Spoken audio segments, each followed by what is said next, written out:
Selanjutnya yaitu metode ilmiah. Metode ilmiah merupakan serangkaian proses sistematis. Apa itu sistematis? Yaitu terstruktur atau tersusun ya. Tidak boleh terlompat-lompat kegiatannya. Sistematis, dilakukannya eksperimen hingga diperoleh pengetahuan. Dinamakan metode ilmiah. Ya.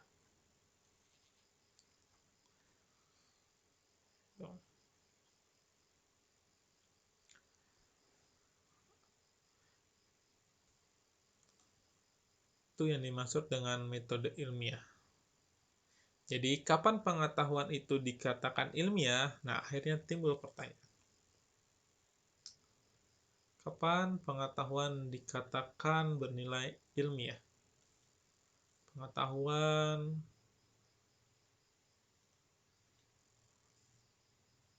bernilai ilmiah.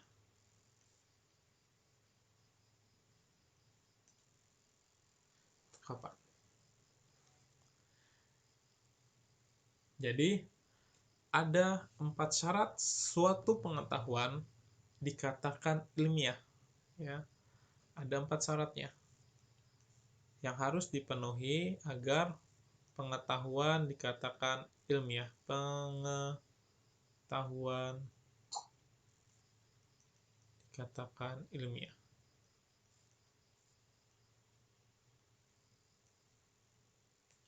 Nah, sekarang coba kalian cari tahu apa aja itu.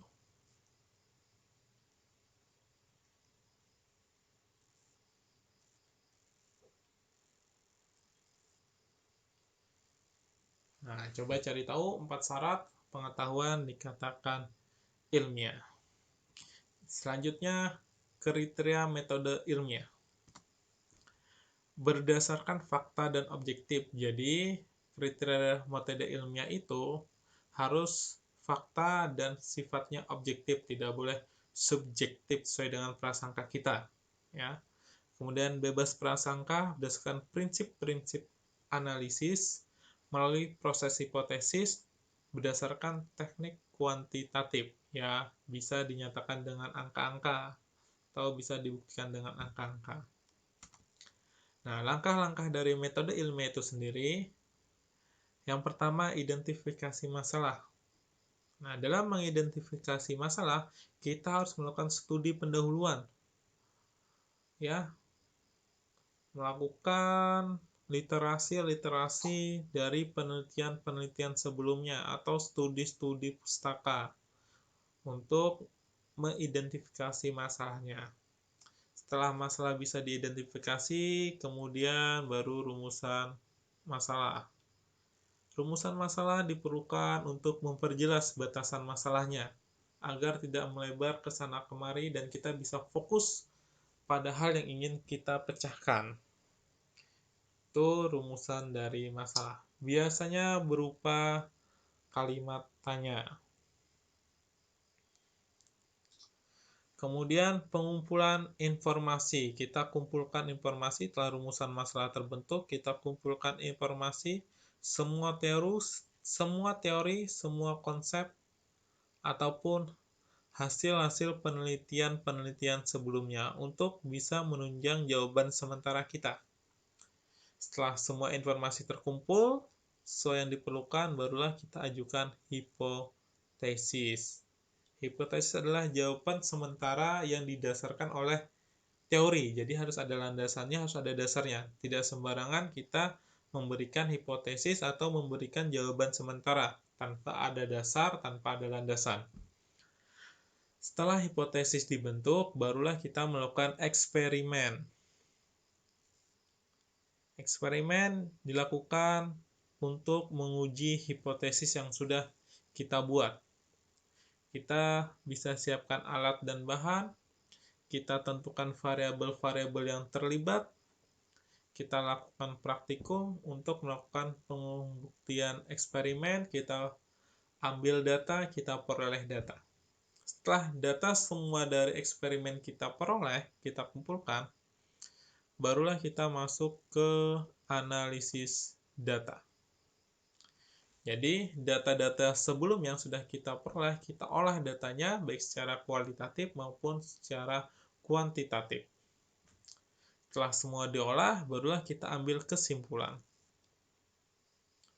Apakah kesimpulannya itu hipotesis yang kita berikan di awal tadi bisa kita terima, ya, berhasil membuktikan dari masalah kita, ataukah hipotesis itu kita tolak ajuannya, artinya dugaan kita tidak terbukti untuk menjawab dari masalah yang telah ada. Seperti itu. Itu langkah-langkah dari metode ilmiah. Jadi dia harus sistematis, harus runtut. Tidak bisa kita dari identifikasi langsung loncat ke eksperimen atau ke sini pengajuan hipotesis. Dari identifikasi langsung ke analisis misalnya. Tidak bisa ya. Tuh. Jadi metode ilmiah itu dia harus sistematis. Jadi kalau seperti ini tidak bisa. Nah, kalau seperti itu jadinya tidak ilmiah lagi ya.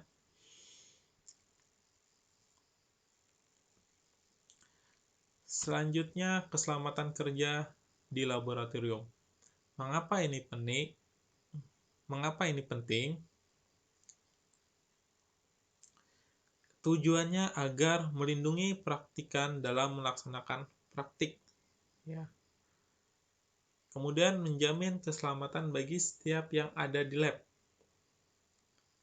Jadi orang-orang yang berada di laboratorium itu terjamin keselamatannya. Menjamin sumber-sumber produksi dan peralatan praktik di lab. Jadi untuk menjaga ya semua alat-alat yang ada di dalam lab maupun sumber-sumbernya atau bahan-bahannya agar tidak rusak ya atau setidaknya tidak cepat membuat rusak seperti itu. Mencegah dan mengurangi kecelakaan di laboratorium. Yang terakhir, memberikan pertolongan pertama pada kecelakaan sebagai langkah awal penanggulangan.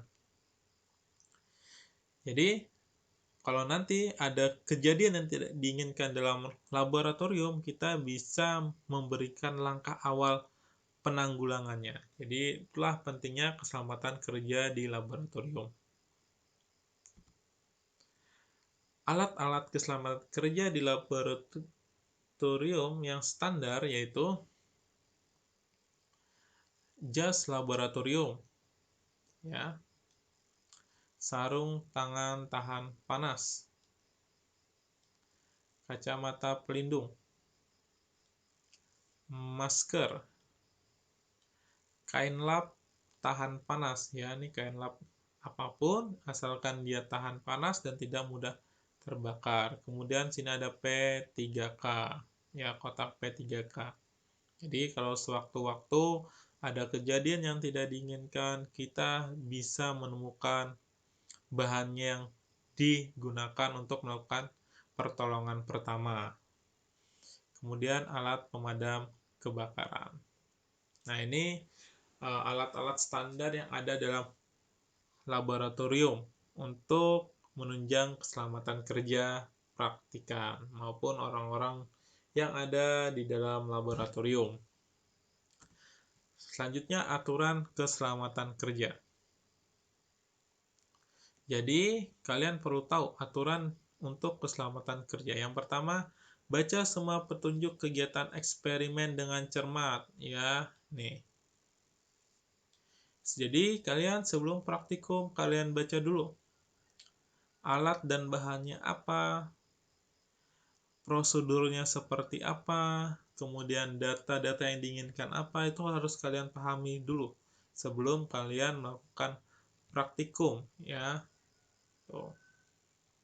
Selalu menyiapkan dan menggunakan alat keselamatan kerja. Tidak melakukan praktikum tanpa izin. Jadi ketika kalian mau praktikum harus ada izin. Entah itu dari guru, ya kan? Atau dari laboran. Harus dapat izin. Tidak menggunakan alat tanpa izin. Nah, jadi kalau kalian menggunakan alat, ini harus izin terlebih dahulu. Kemudian, cuci tangan sebelum dan sesudah praktikum. Jaga tangan selalu kering jika menggunakan alat listrik, ya. Jadi kalau kalian praktikum ada hubungannya dengan listrik, nah usahakan tangan kalian harus selalu kering. Karena air itu atau tangan yang basah mudah sekali menghantarkan arus listrik. Misalnya di fisika kalian nanti praktikum listrik dinamis, ya.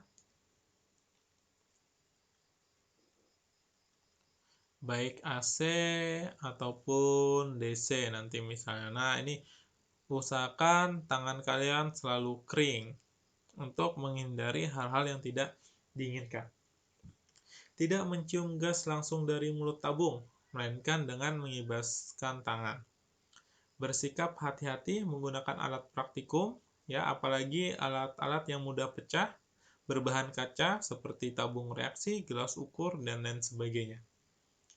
Bahan kimia yang ditimbang tidak diletakkan langsung dalam neraca. Tidak mengarahkan mulut tabung yang dipanaskan ke orang. Jadi ini dengan kata lain, jangan bermain-main ya di dalam laboratorium. Tuh. Apalagi yang ini membahayakan orang lain. Mengikat rambut yang panjang ketika masuk dalam lab agar tidak tersambar api. Jadi bagi kalian perempuan, siswa perempuan, ketika ingin masuk ke dalam lab atau ketika ingin melakukan praktikum di dalam lab, apalagi ada hubungannya dengan api, nah rambut yang panjang sebaiknya dirapikan atau diikat ya, agar mengurangi hal-hal yang tidak diinginkan.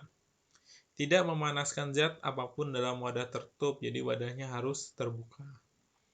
Tidak mengembalikan zat sisa dalam wadah atau botol stok. Jadi dipisahkan antara botol stok yang bagus ya dengan bahan-bahan yang sudah terpakai. Biasanya bahan-bahan yang sudah terpakai tidak digunakan lagi ya, karena sudah tercemar. Apalagi misalnya kalian praktikum fisika ada larutan segala macam, nah jadi tidak bisa dipakai lagi. Kemudian tidak menggunakan zat beracun tanpa izin. Jadi kalau zat-zat berbahaya ya yang beracun dan lain sebagainya yang mudah meledak, jadi harus menggunakan dengan sepengetahuan guru yang bersangkutan atau petugas laboratorium yang bersangkutan. Ya, itu aturan dari keselamatan kerja.